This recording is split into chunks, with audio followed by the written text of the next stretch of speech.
Well, that's Buddy Wasser's name and the other fellas here on your VOCM, the Saturday morning Irish Newfoundland show.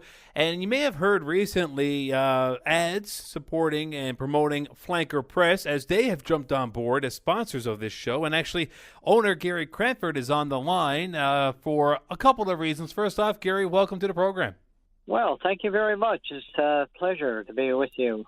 You edited a brand new book, which is what we're going to focus on today. It's the Flanker Dictionary of Newfoundland English. And if I actually went into this book, I'll be able to find a definition for Buddy Wasser's name.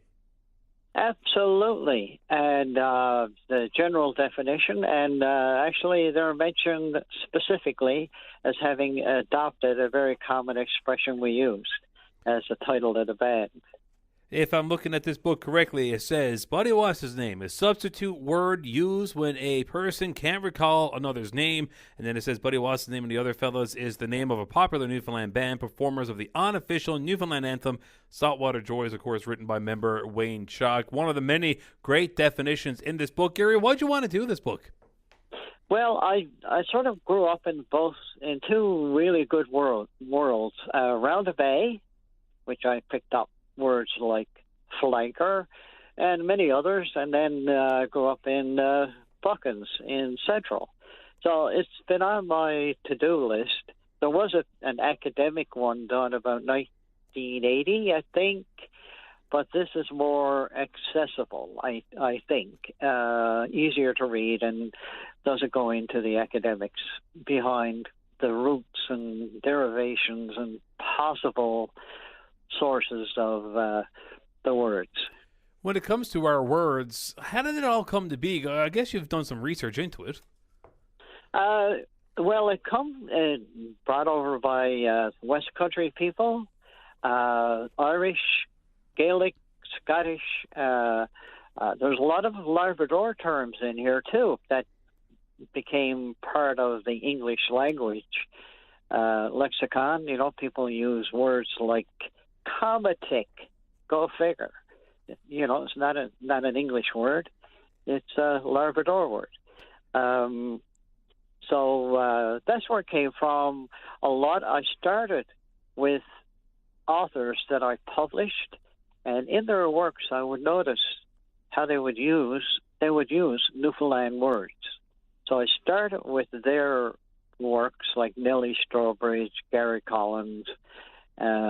Tom Daw is incredible wealth of knowledge about Newfoundland words.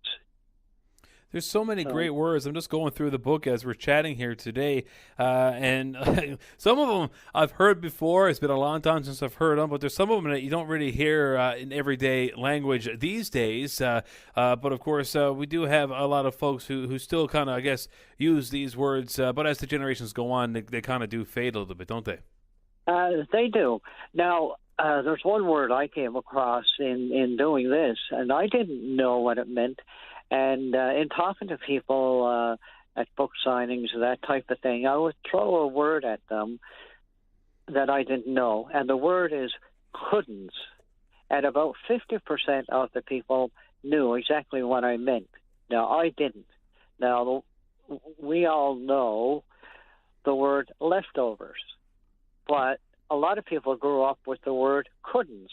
So when you'd have your main meal, you had stuff you couldn't eat. And then for Sunday supper or cold plate, you'd have couldn'ts, or the day after, or maybe a hash, and it would be called couldn'ts. Well, the back of the book says it proper. This is a book for those who come from away and for us livyers. Right. So livyers, again, a word we grew up with, meaning someone born here, a native born.